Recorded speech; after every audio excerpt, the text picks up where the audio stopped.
So now I'm recording it. So cool.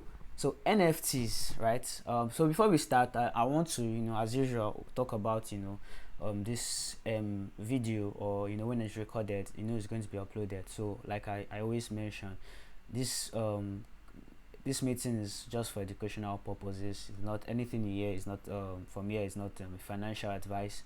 And then some brands I'll be mentioning, some websites. I'll be mentioning. I am not in any way affiliated with them, their services.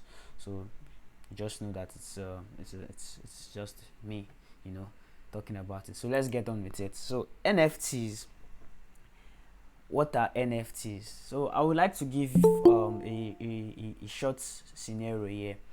Let's say, for instance, we're in a room. Yeah, we're in a room. I share a $100 note to 5 people, right, in the room. 5 people in the room. Those 5 people in the room all have a $100 note each. So what fungible means is, what it means basically is, someone having, it's an attribute, that means I can exchange that particular material or token for an exact type, meaning that not only one person can own that exact particular entity. For instance, like I said, I shared $500 $100 notes each to 5 people. That $100 note is fungible because I can exchange it. It's the same thing everywhere across the room. So someone holding the same $100 notes at the edge of the room, it's that same $100 note is still the same thing as someone holding it in the middle of the room. So I'm just trying to explain the idea of what fungible means. So now when you hear something non-fungible means, not more than one person can own that particular entity. You get? So now, like I said on my slide, it says NFTs are token that we can use to represent ownership of unique items. Emphasis on the unique. Like I said, the dollar note is generalized. It's not it's the same everywhere in the world, but like emphasis on the word unique here. It says represent ownership of unique items. So in the concept of NFTs, it allows us to tokenize items like our art, even real estate. Okay. Before the emergence of NFT on mainstream, before it got to the limelight, we had art. People, rich men go to art galleries. They get paintings from Picasso, like the Mona Lisa art. I mean, I think they sell it at auctions. They sell those things for millions of dollars at auctions. So basically, NFTs are like the digitized version of something like that. It could be art, it could be music, it could be anything basically that holds value, but it is unique. I can't sell my dollar note as an NFT because it is fungible. Someone else somewhere else, someone has that $100 note and it's the same value. Same thing with cryptocurrencies. Someone with BTC, I have one BTC here in this part of the world. Someone across the world has one BTC. It's fungible because we can exchange that BTC. And but if I'm imagine owning a Nike shoe or a Nike sneakers here, it's obviously different from an Adidas sneakers. So can I really exchange that? Can I exchange without some adding of some extra value or reducing? So they are not really the same. They are unique items basically. So that's what non-fungible means. So the word NFT stands for non-fungible token. So on the slide it says non-fungible is an economic term that you could use to describe things like furniture, a song file, or your computer. So anything that is unique, and it could be any item. Like I said, it could be your music, it could be your picture, it could be a picture of you. Essentially, it could be any item that can be digitized.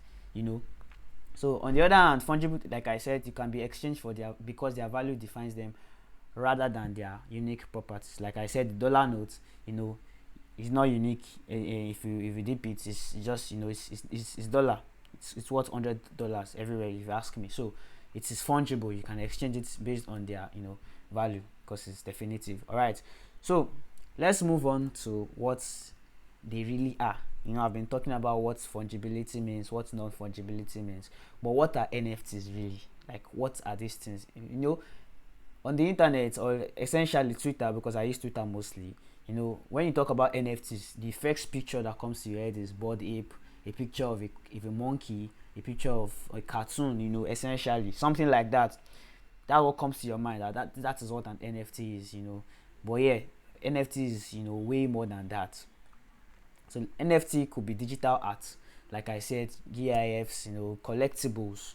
Collectibles mean characters, physical characters from probably your popular movie, like say for instance Batman, or Superman. Then you have a real life item about probably a statue, or a game character, a toy from it's just a collectible. So we have the digitized version of those. Then it could be your music. If an artist here, a musician here, you can sell your art as an NFT.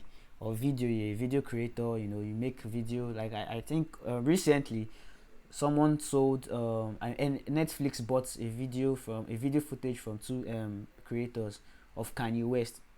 So if you ask me, that's sold as an NFT, because now Netflix claims the ownership of that particular video. In essence, it was not you know shot by Netflix, but they bought it. They bought the ownership of that video. So that is how NFTs are.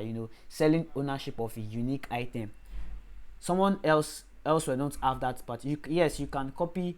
You can download the video. Sure, you can copy. You can copy the video like many people do. Copy and paste pictures of. But really, you don't own that particular um, art or item, because it is not fungible and someone has paid for that item. Then also it's also extends to real life items, signatures, legal documents, tokenized invoice. You probably be surprised that when you talk about NFTs, I was expecting to see pictures of monkeys, pictures of cats, pictures of funny things, funny looking things. But like I said, NFTs are way beyond that. NFTs are essentially digitized assets, just like crypto assets, but this time they are all with unique attributes, basically all with unique attributes. So this to a car, tickets to real world events, just like the recently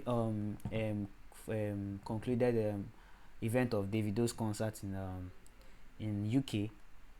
It's possible you could sell the ticket as as NFTs, meaning that okay, I'm selling this ticket as NFTs, I'm selling the VIP ticket, I'm selling it online with crypto asset. And so there are a lot of possibilities with NFTs. So I don't want you to see NFTs as only digital art, as only pictures of cartoons. Or there's so much you can do with NFTs: music, videos, even real estate. You can sell the virtual lands as NFTs, basically. So I feel now we know what NFTs really are. The fungibility, what they capture, the GIS, collectibles, music, and videos. So now that you know what NFTs are, you know what it means, basically. What's next? How can you start participating in the space? Basically, how can you start participating in the space? Okay, so there are four things you need to know, or should I say four key points you need to know when you are trying to navigate the NFT space. And before I touch on those key points, I'd like to mention something. Don't forget, when we're talking about NFTs, don't forget the word token. Just like the way we have it in our normal DeFi classes, where we talk about tokens, fungible tokens, crypto assets, coins, and all of those things. I don't want you to forget the word token, and it is very important for you to know that, because I want you to treat it as a token, the way you treat the likes of Ethereum, Solana, Luna, the way you treat it, because it's still a token, even though it is non-fungible. So the way you treat it as something of value. When you're buying into an NFT, the way you will buy into BTC or any other coin, I want you to see it as buying into an NFT, because essentially it is still a token. Why am I saying this? Because recently there has been how will I put it now? It's quite rampant now. People buying into short-term NFT projects, and then maybe probably after launch they all sell. This is the same thing in the aspect of fungible tokens. In the area of there was a time there were lots of projects launching on Binance Smart Chain, a lot of shit coins, a lot of a lot of meme coins launching on the Binance Smart Chain. So how people cashed out from this era was getting in on the pre-sale. Okay, it's still a token. Getting on pre-sale of that token, they say this token is going to launch so and so date. So what you do is then during that period you get in early on the pre-sale, and once they launch you sell. They dump on people, and then they get their profit. So those who are coming in at that point of launch are those the ones who are being used as exit liquidity, basically. So it's the same thing as NFT. So when you come across someone who says is an NFT flipper, basically that's what he does. I'm not saying he does not buy into, or he or she does not buy into good projects that he can hold for long term. But when he mentions he's a flipper, flipping NFTs is basically the same thing as buying into a shitcoin project at pre-sale, at pre-sale, and then when it launches you sell. Okay, so I'm going to just hold that thoughts. Now, doing your research, we're going to go on with doing your research on the NFT space. It is how would I put it? It's quite different from the regular doing your research on on normal tokens, basically. But it's also the same thing, because you have to read through the white paper. You have to research the team. You need to know what this NFT is for. I mean the utility. So it is in a way the same thing, but like I said, it's not directly the same thing with researching your normal regular tokens. There is no coin gecko for NFTs, or there is, but with the information you are seeking, there's nothing like circulating supply, or you divide the market cap by this. But I'll show you what I mean essentially. So doing your research in the NFT space, there are four things you need to consider. The token. Like I said, do not forget that NFT is still a token. It is unique, yeah. It could be art, it could be music, anything, but you need to consider what it is. What are you buying into? What are you looking at? What are you investing in? It's not just about this NFT is this and that. What are you buying? You need to know what you're buying. So if it is an art you're buying, look at the picture. Is it appealing? Is it attractive? I mean, there was this particular NFT project that launched recently, Pixelmon. People kept on hyping. There was a lot of hype about the project. I think it had an excellent team. Everything was okay, and then they reviewed, and they reviewed. I mean, like, it looked so. I mean, it looked so scary, because people who bought it, people who minted that project, they were expecting more. I myself was expecting. I didn't mint it, but I was expecting more. From the new Pixelmon, it sounded like Pokemon. So I was expecting something really, epic, but then I saw the art and it was not appealing. So imagine that kind of picture on a secondary marketplace. Now, as an investor or someone who really loves art, if you see that picture, I don't know if I'll be able to pull it up. I'll probably pull it up in the middle of the class. As an investor, if you see that picture in a secondary marketplace, you would not be attracted, because you would just look at, what is this? I mean, so you need to also watch out for the type of art you're buying into. Does it look attractive? Does it look like something that you look in the future, even though you don't sell it, it still look nice to you, still appealing to you, because that's just it. So people say we are in for the art. Not many people agree, but whether you like it or not, some people are really in it for the art, because they like the picture, something they can print, they can frame, put on their walls. So you need to watch out for what exactly are you buying into. What is it I'm getting into. Now, apart from that, you need to talk about the team. It's just like our normal tokens. You need to know if they're anonymous, but in NFTs we talk about doxed teams. What dox means. Are they public? Do people know them? You need to know about the team. Okay, so like I said, like I've always said in the past about doing your research.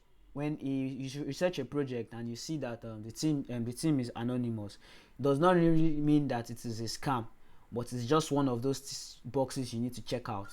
If it does not tick, then you can also check out other aspects to see it does not really mean write the project off if the team is anonymous, but then you need to keep an open mind when it is when a team is anonymous. Does not mean they're going to rug you or they're going to scam you, but you need to keep your mind open when you notice that the team is anonymous. When it means doxed, it means that, oh, are they public? So you can look them up. Are they on Twitter? Are they on LinkedIn? Are they, where you can always monitor their their tweets, monitor their not their life essentially, like you're stalking them, but you're monitoring them on the social media. Okay, who these people are in real life. Okay, so at that point, you know that, oh, okay, these people are real life people. They're not a bunch of teenagers trying to gather money from innocent, ignorant people. Okay, so you need to watch out for the team. If they are doxed or anonymous, if they are doxed, well, it checks out our boxes, but if it does not, then you need to keep an open mind that, oh, let me just watch out for this project. I need to be careful about this project. Okay, and the third one, the roadmap or the white paper. Most times the white paper is always the roadmap is always in the white paper. So we all know what white paper is from our past classes. White paper is a document that contains the all the information you need to know about a particular token, the team, the vision, what problem they tend to solve. So I want to be particular about this particular aspect, the roadmap, because most times these people sell dreams. They tell you, oh, when you buy this, when you meet this project, holding it alone make you give you access to this and that. You need to just watch out for some people sell dreams. They tell you, oh, you get matches, you get exclusive invites to different. You need to just watch out for these promises that because some people really sell dreams a lot on this white paper, which is good, but you need to watch out, because you don't need to oh, because it said this project is going to give me exclusive should I say partner, what do you call it? There's a particular word for it, can't remember right now, but they tell you, they give you different types of ideas. They give you ideas that, oh, when you get this, just for you to mint this project. And some people go ahead to mint as much as 5, or as the max mint, meaning basically because of the promises they've sold to the to the community. Okay, so you need to watch out for the white paper. What are these people trying to do? What are they trying to sell? I've come across some projects, they just tell you, okay, this is, we don't have any white paper, we don't have any, we just want to we just want to make money. And it was funny because I was like, this is like, you're telling us you're just going to scam us, because you're telling me you don't have any white paper, you don't have any vision for your art. If I buy your art, or if I mint your art, means that I'm just going to hold it to decorate my portfolio. So what is the point of so you need to watch out for these things when you are going into a project. You look at the art. Is it appealing? Is it attractive? Do you like it? Okay, obviously you can't buy what you don't like. Then the team, are they doxed or anonymous? You need to watch out for that. So then the roadmap, what are they telling you? What are they selling to you? What are they promising? Are they selling you castles in the air, or are those dreams realizable? Are they realistic? Okay, the last one is the community. Now, behind every project, every successful project, there is a very loyal community, even on the aspect of fungible tokens. Now look at the aspect of Dogecoin. I don't know about now, but prior to this time, or if there is anything, Doge has no utility. But if you are wondering why Doge has always been, the talk of the town, always on the top 20 on CoinGecko, you are wondering, there is no utility, there is no how would I put it? There is no at all. There's no utility basically. But you are wondering why it keeps thriving. It is the community. So it is the same thing for NFTs. A community that is, it is loyal. They support the project no matter the bad times, the good times. The community is just the backbone of every project essentially, if you ask me. The community. So you need to know, okay, the type of community that is behind a project, that is backing the project. Are they always talking bad about the project? Are they always always criticizing the project, saying all sorts of negative things? Or there's some projects that you go into and then you check out the community, even though it's obviously going down. You see the projects, the community, the members, those in the community always typing positive things. I've noticed something about the Luna community on Twitter.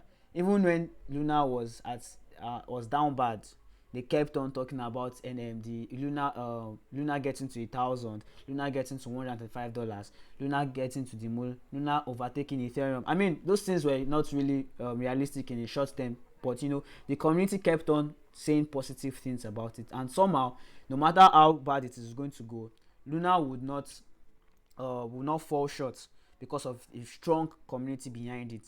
Luna has a really strong community. So the same thing for your NFTs too. Watch out for the community. Is the community strong?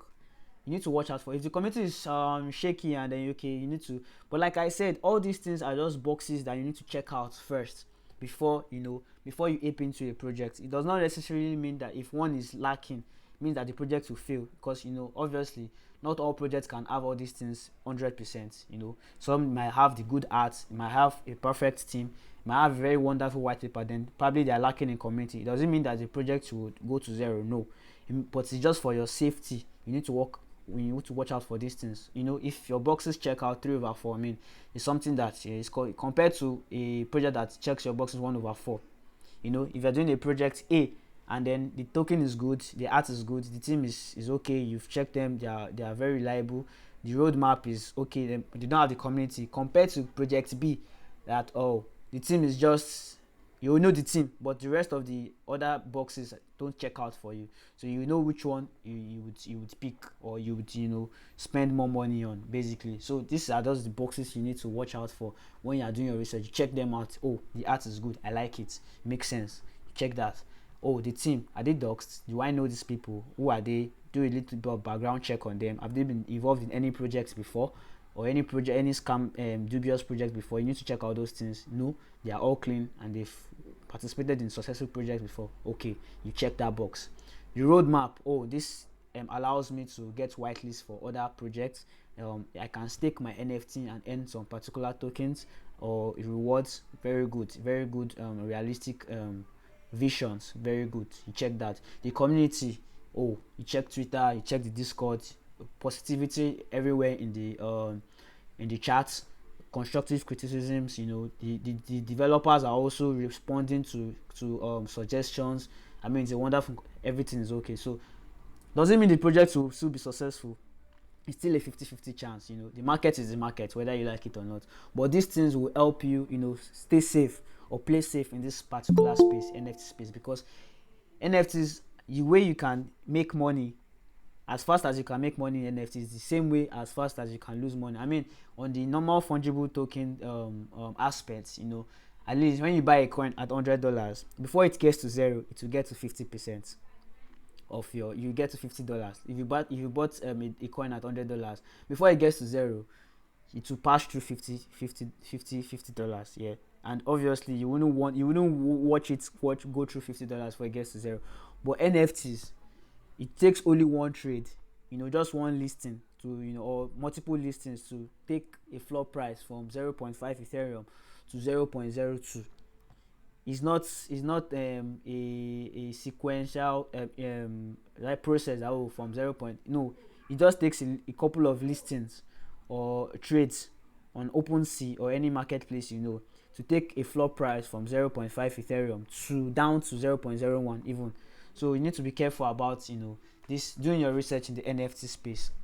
Okay, so moving on, the tools you'll be needing in the NFT space. Just for now, there are a lot of tools, but for now, as newbies, you need Discord, because Discord is the platform where I'm going to show you what Discord means in a second.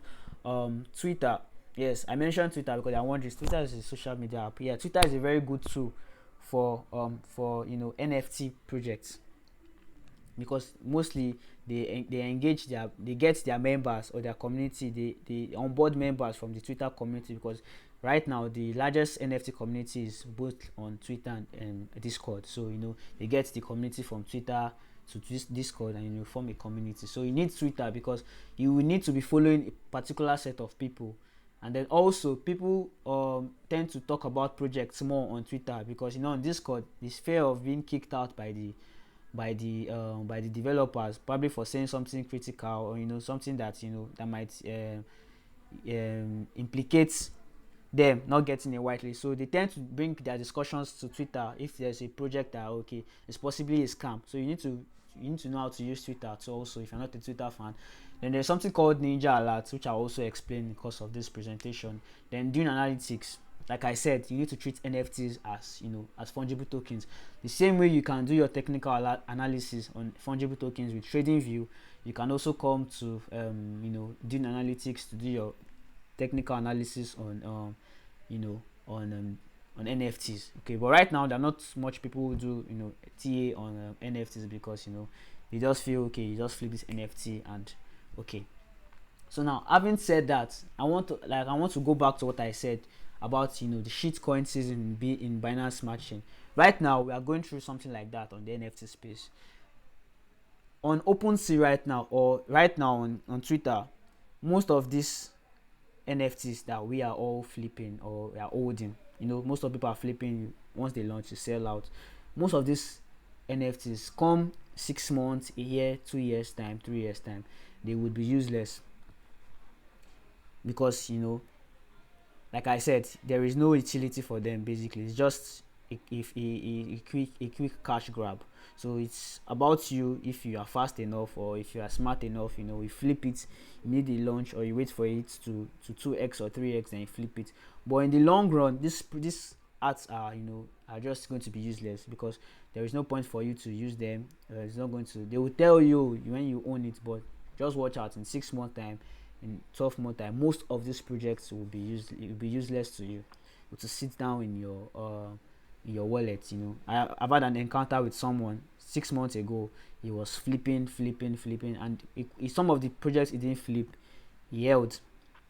And then I think something happened to him. He I don't know, he lost his money, and then he was looking at the art he bought with his money in his portfolio. He eventually sold those NFTs he was flipping at $250 per one. He sold those NFT items at $25 each because he was down bad. He really needed money. So that's how crazy it is. You need to be careful about what NFT are. In the long run, what will this do for me? Okay, what will this do for me? So these are the things you need to be careful about. Okay, so moving on, you're wondering, okay, now I know what the tools are, how I can to participate in the NFT space. I know how to do my research. Where can I buy my NFTs?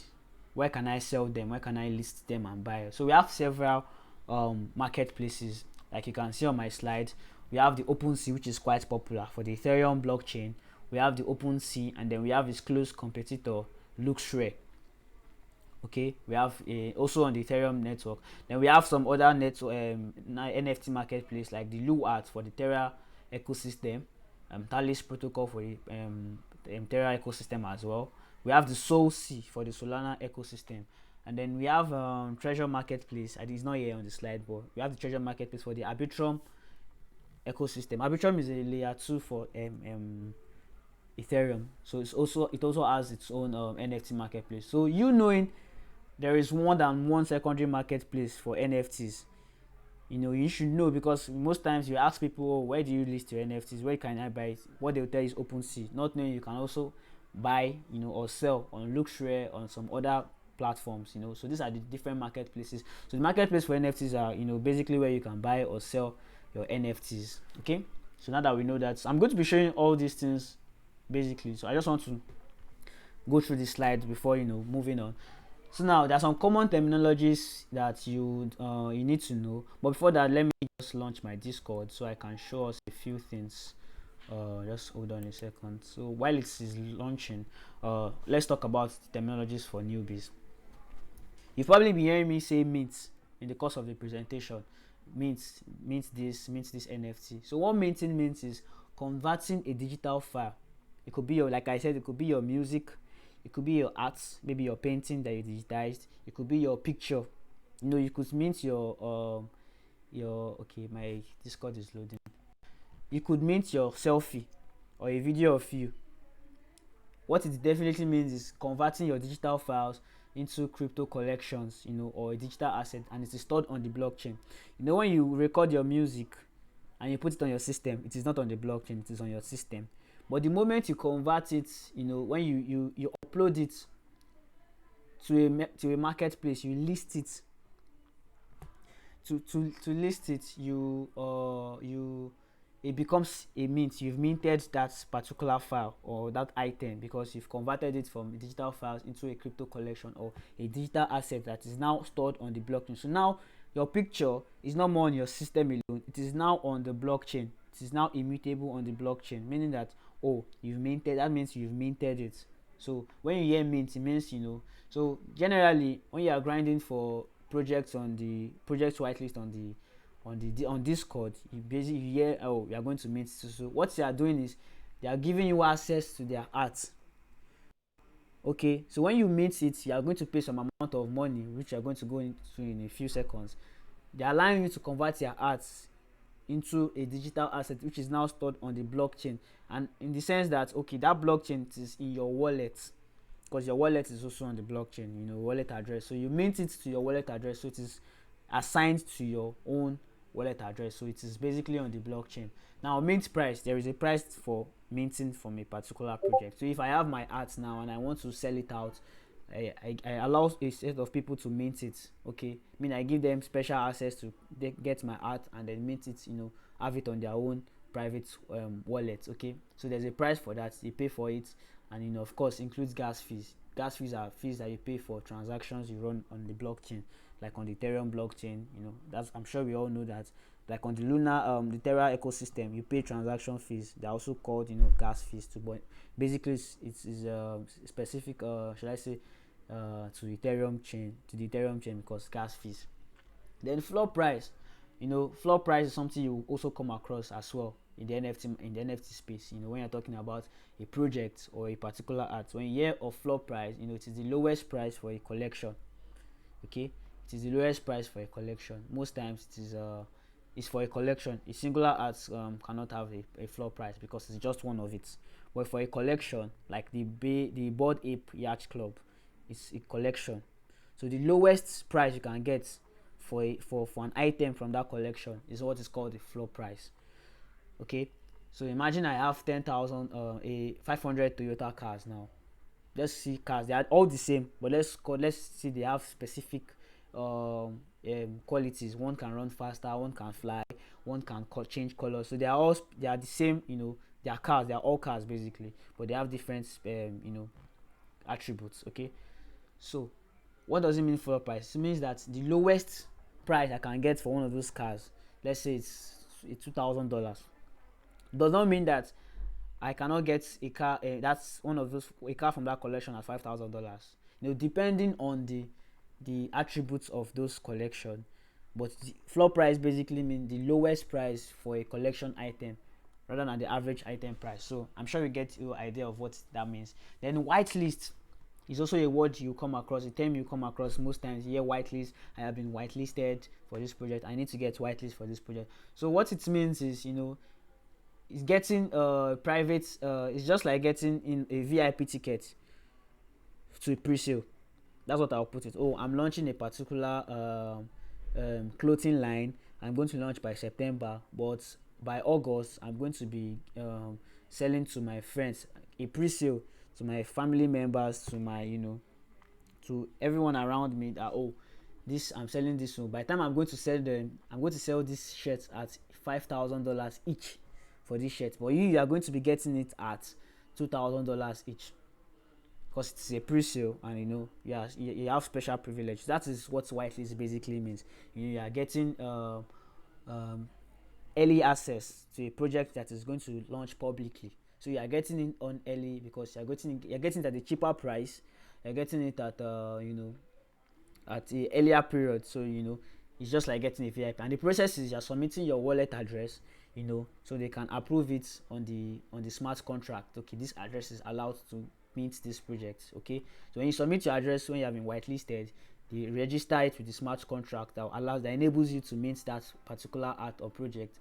And then from there, you are whitelisted. Means that once the date is set, you will be allowed to go on the site wherever they are and mint that particular project. Someone who is not on the whitelist might have access to that site, but since so far his wallet address is not on the list, he is not going to be able to mint unless they now publicly launch, or they do public minting.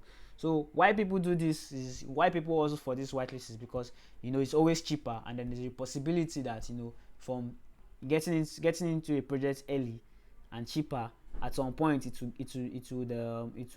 pump in price, and then it will increase in price, and then, they make their profit from it.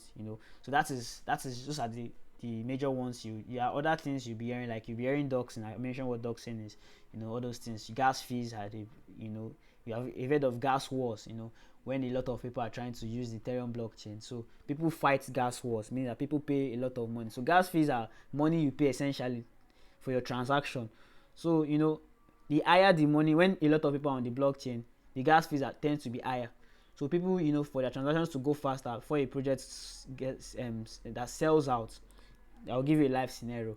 Let's say Beyonce is holding a concert, at the Wembley Stadium, and she has 10,000 tickets to sell. Okay, some people will get in early. They will get pre-sale. Those are the whitelisted people. They will get tickets at cheaper price. Okay. Now for public mints, those are when they will sell the tickets publicly.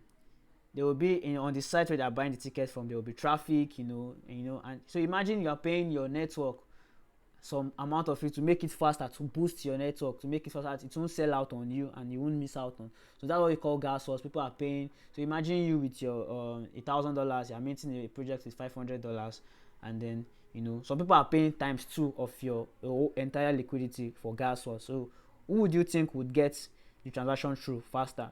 Obviously, the person with the higher gas fee. Okay, so who has sacrificed more. So the gas wars are other things, but there are solutions to these things anyways when you go deeper into them. So those are the basic things you need to know about NFTs. Doing your research in NFTs, what's the common terminologies, and the marketplaces. Okay, so I'm going to show you some of those things now, but before we go on, I want you to type it through in the chat if you understand what I have been saying so far. Type in it too in the chat if you understand what I've been saying so far, so I know that's okay. Cool. Okay, so this sequence of slides I just put out here is, just for us to know what we are really doing. But the real hustle, or should I say the real grind, is between the tools you'll be using. So let me open my Discord for a second. Okay, so guys, this is a Discord channel. Okay, this is a Discord. This is my Discord server. Okay, so when you open a Discord is a platform where these projects have their community discussions, where they talk about, they exchange information about the project, they list. So I'm going to open a particular project. Let me look for one. Okay, this is anarchists on. This is a project that is yet to launch. So, but I'm on their Discord platform, so it might look all confusing. I'm going to show you what everything means and how all it means. So when you join in on the Discord channel, the first part you need to do is you need to turn off your DMs. You need to turn off your DMs. So you go ahead to settings. I don't know where my settings is. Okay, settings, and then user profile. Okay, I hope you all can see my screen. It's telling me streamer mode enabled. Okay, escape. I'm trying to. Okay, the first thing you want to do is, I don't know why it is. Okay, user profile. Trying to. Okay, my privacy and settings. Okay, so this is where you turn off. Most times when you join in on a Discord, when you open your Discord platform, it's always on. Okay, so what you want to do is you want to turn this thing off. Reason being that a lot of scammers are on Discord servers. They are looking for those who have their Discord private messages, DMs open. What they do is they send in phishing links. Okay, they send in phishing links on the bet that you are using your system. Okay, the moment you click on a phishing link or any of those dubious links, it is possible that they've siphoned your information, your seed phrases. It is very, very possible. let me tell you one personal experience I had with a friend. I've deleted the chat. I don't think I have the chat here. So I mistakenly opened my DM, and then this guy he DM'd me as if it was a bot. Immediately I opened my DM, it just, the message just came in, and it was like, he's looking for artists, this and that. So he sent me a link to a file that, oh, I should check out the 3D model if I can work on it as an artist. Then I was about to click on it, then I remembered my training that, oh, never click on any link. I was like, okay, but I'm curious. You know what? I sent this link to someone else, but I told the person to use an incognito browser, to check out the file to see whether it is even legit. Because I was just curious. I knew it was scam, it was dubious, but I was just curious to see how these things worked. So what was in that file was a file called .src. The person told me, because he said the size of that file was 3 MB, but by the time he was extracting it, it was about 3 gig. So first of all, that was like a red flag. Wow, that is a very dangerous file to have on your system. Then I went to research about that particular src file. You know what that src file does? It copies your keyboard activity. So meaning that you're typing your password, you're typing your seed phrases, it is sending those characters to whoever sent you that virus on your system. So it's a malware. So whatever you are doing on your keyboard, it is copying it directly to the hacker or whoever the person is. When I found out, like, so this is what they do. So just wait for you to open your DM. So you want to turn off your DM, turn it off, and nobody, even though it is going to be on, nobody is going to DM you from the server, from the project you are on, and tell you, oh, you've won. Nobody is going to do that. They are going to do it on the Telegram, on the Discord group. So like I said, when you get in on a project Discord, you're asked to do a certain number of things. So it could look confusing, but I'm also going to use this server as an example. So on this is a server here. On the right side, you would see a list of names, of usernames. So these are people who are on the server. So most times different platforms or different projects have different should I say roles or levels they give to their members. So like anarchist team, these are the developers. So these are the developers essentially. So they call themselves anarchist team on their Discord server. And these are the mods, the moderators. They call themselves the guardians. Then we have the visionaries. These are the people these are members of the community, but they are those who engage more on the community, on the Discord community. Then if you scroll down more, you have the just let me scroll down a bit so that you can see all of it. The crusaders. So the crusaders are those who go on Twitter, social media to hype the project, talk about the project, majorly to bring more people in, to get more traction, to get more people in the community. Okay, so like I'm a crusader in this project. Okay, so when you click on it, click on the project, you see it here. You see crusader verified.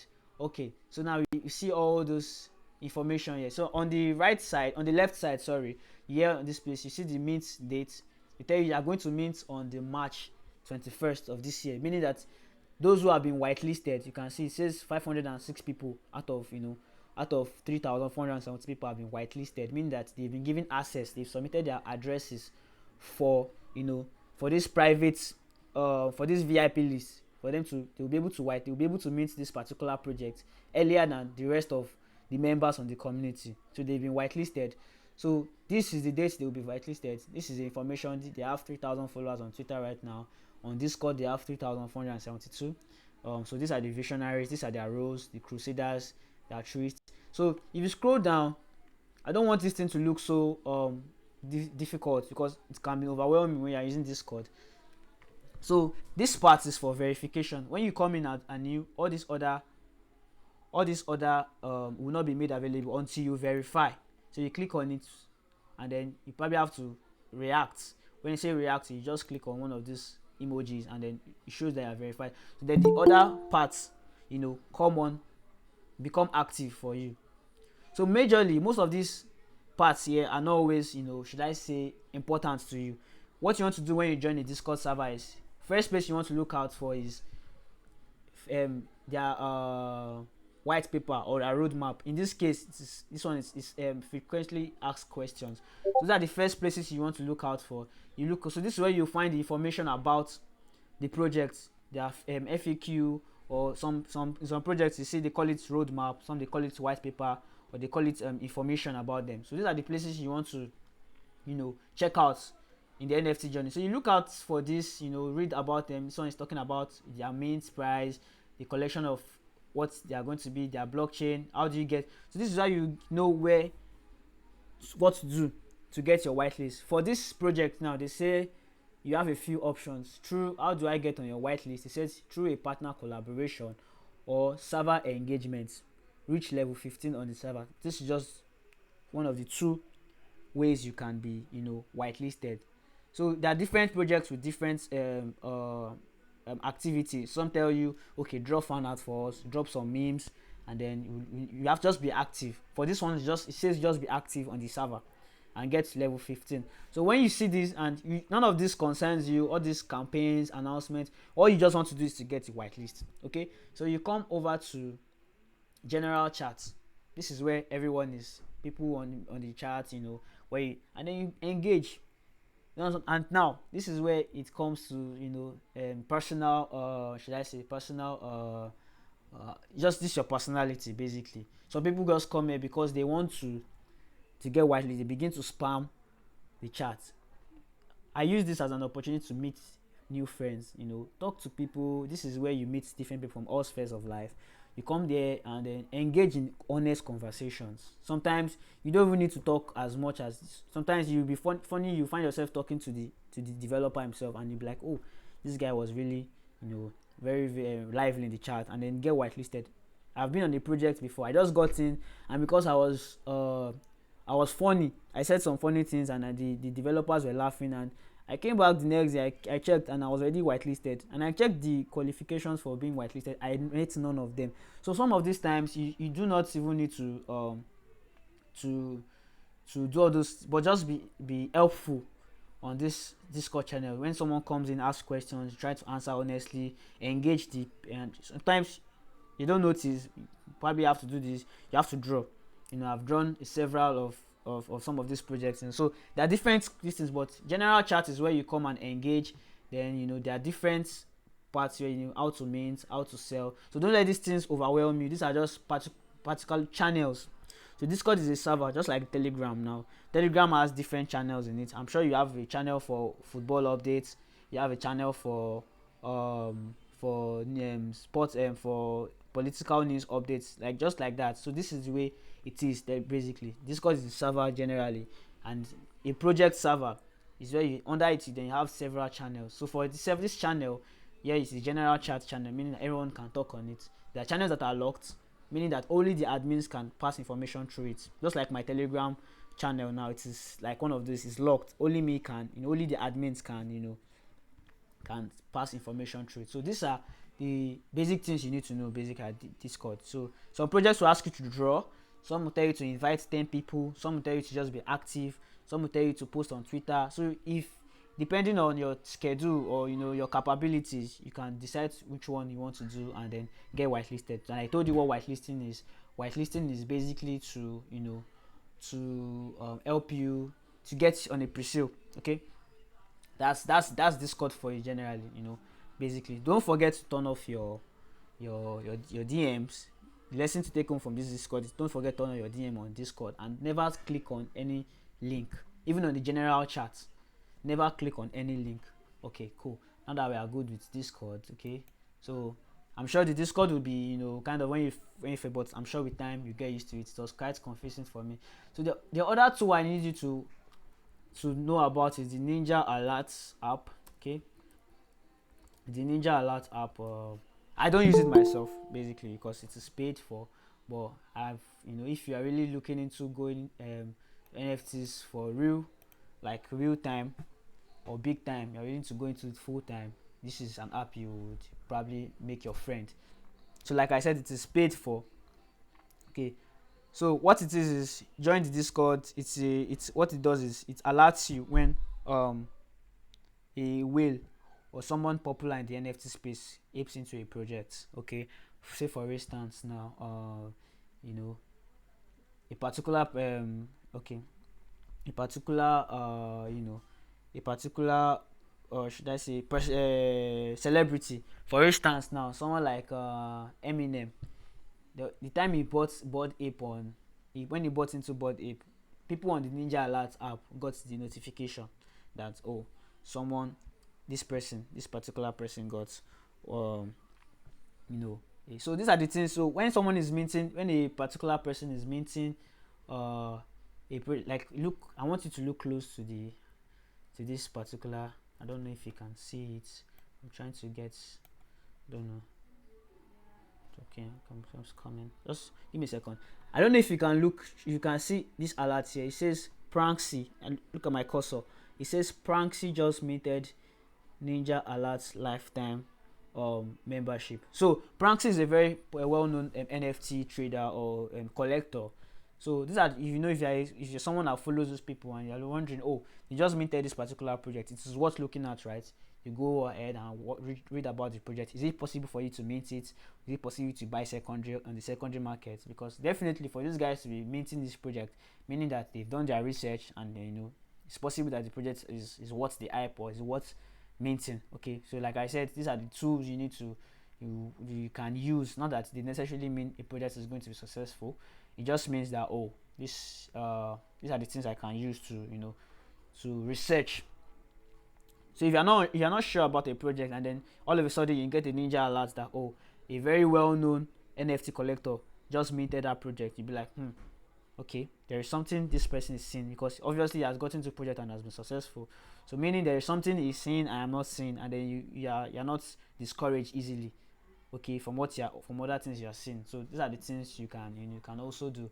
Then Dune Analytics. Let me quickly open that. Dune Analytics. Okay, Dune.xyz. That's the site. Okay, so like I said, I'm not going to waste more time on the site, because it's a should I say, complex site, for those who are into technical analysis. But basically the same way you can do technical analysis for tokens, you can also do for for NFTs. And I'm going to show you that in a bit. Okay, where is it? I think, okay, where is it? Okay, yep, OpenSea. But it's, for now, it is only open to OpenSea, no pun intended. Okay, so you can do your analysis here. For here, like I said, you can see the trading monthly volume of Ethereum traded on OpenSea.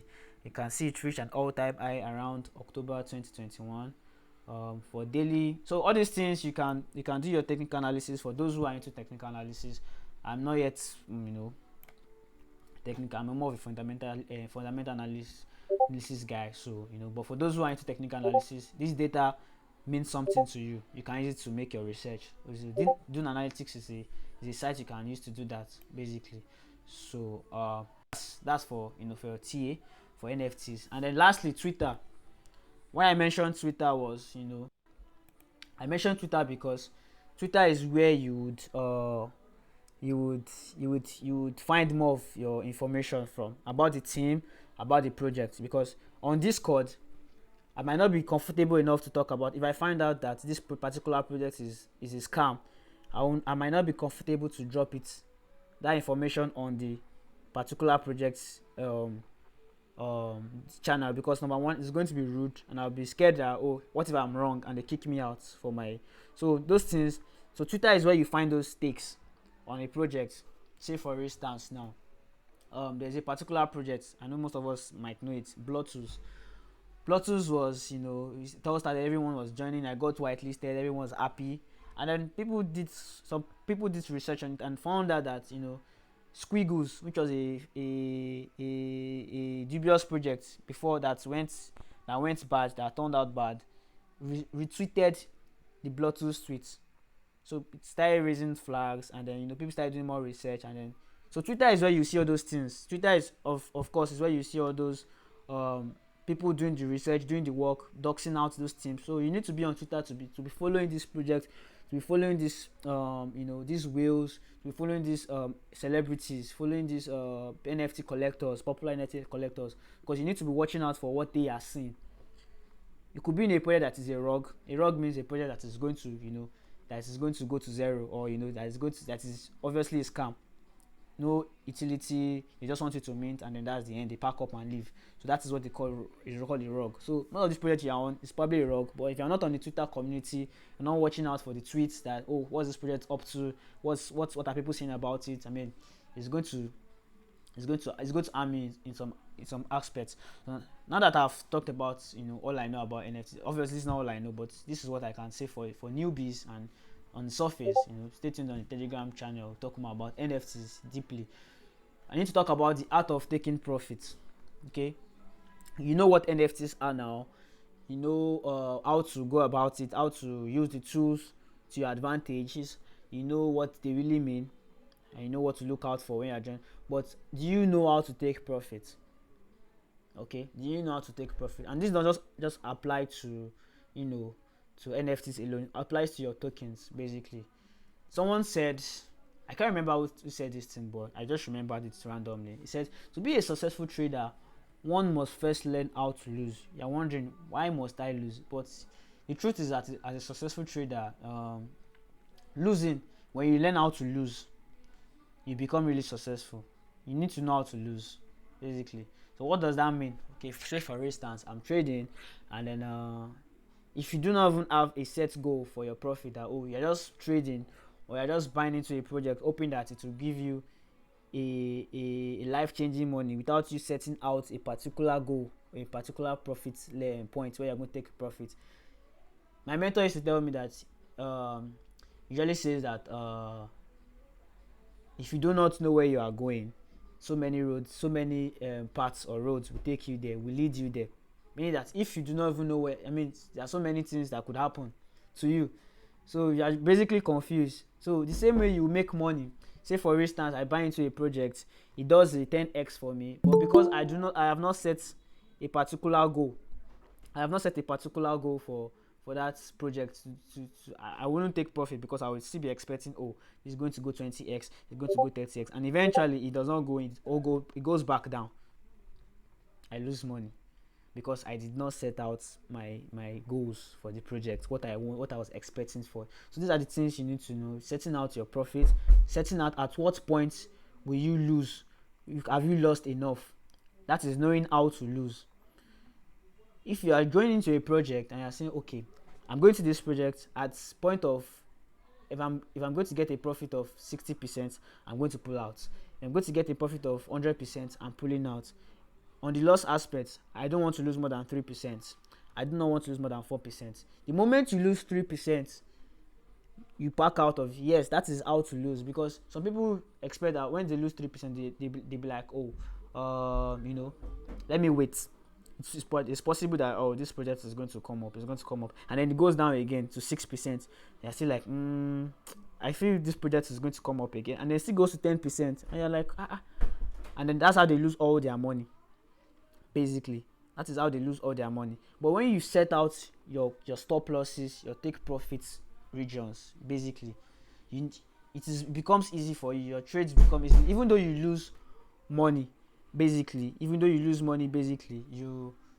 you've learned how to lose. So in other trades, you don't lose all your money essentially. Basically, you don't lose all your money essentially. So you need to learn how to lose. You need to learn how to take profits, out of taking profits. So we are getting to the end of this period class now. Okay. So for my whitelist giveaway, I'm going to be giving away a whitelist for one of these projects I'm on. I'm looking for the whitelists for the projects. I have a whitelist on this project. I think it's here. Okay, can't find it here. Okay, I have a whitelist for one of these projects. Okay. Okay. When I find it, I'll share it on the Telegram. So I have a whitelist of this project, and they're going to mint soon. So I would gladly give one of the attendees a whitelist to that project. So it's a wonderful project. I've done the research and it's good. I wasn't for the whitelist, meaning that I did my research before joining the project, and then but I'm just going to give it out of my generosity. Okay. Don't worry, there are more projects to come. So yeah, so that's for that. So my big announcement, like I mentioned, I'm going to show you something, you guys something now, and then I'm going to wait for a response. Okay. So right now, if you've gotten enough value, if you know if you've gotten enough of value from the past 1 hour, I want you to type a 3 in the chat. Let me know. Oh, I've not. Okay. You know. Yeah. Cool. That's cool. Yeah. A lot of 3. That's all right. All right. All right. That sounds good. Sounds good.